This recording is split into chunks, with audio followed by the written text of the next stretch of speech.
Anti-smoking policy in Saudi Arabia, an overview. The government of Saudi Arabia came up with a policy to prevent smoking among its citizens. For instance, it restricted smoking in government institutions and public places. The government did this under a royal decree. Secondly, the policy prohibited people under the age of 18 years from buying or selling cigarettes.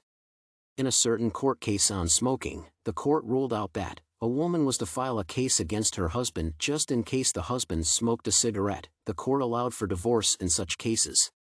Additionally, the government increased the price of cigarettes. This discouraged many people, as they could not afford it.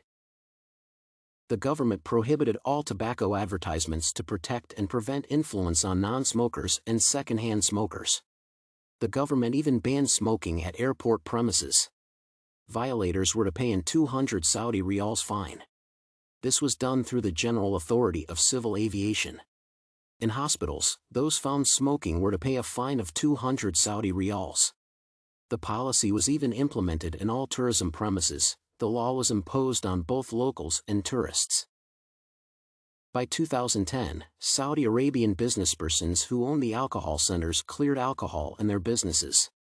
For instance, Grand Hyatt, a commonly known beverage restaurant in Saudi Arabia, currently supplies coffee to its potential customers. Alcohol bar-oriented was sold to Egyptians and foreigners. Muslims started to discourage smoking, yet the Quran did not object to it. In holy cities like Mecca and Medina, the smoking policy became highly applicable to maintain the state of the cities.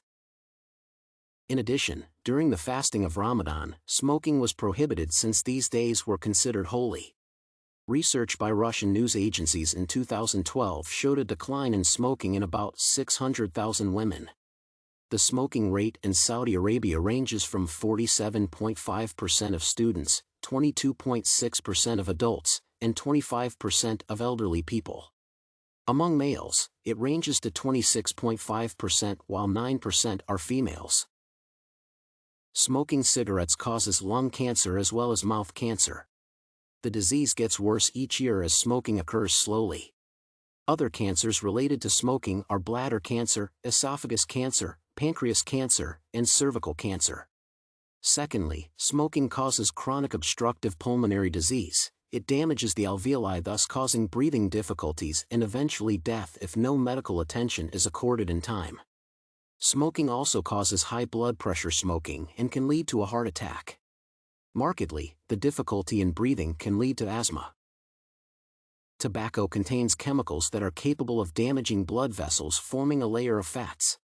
This will make the arteries harden, leading to heart disease, stroke, and poor circulation of blood to the legs. This makes the legs swell. The swollen arteries can burst, resulting in internal bleeding. Further, smokers become impotent in sexual matters. They find it difficult to erect, leading to sexual problems. Smoking also causes rheumatoid arthritis, tuberculosis, optic neuritis, as well as colds. To sum up, the policies imposed by the government to restrict cigarette smoking resulted in heavy financial loss to businesspersons who sold tobacco. In Mecca and Medina, the strict policies forced some people to drop their businesses as they experienced heavy financial loss. According to Bassiony, tobacco transactions were reduced by over 50% of the initial value. The government came up with these restrictions to reduce deaths and diseases like heart attack, cancer, tuberculosis, asthma, high blood pressure, and many other complications.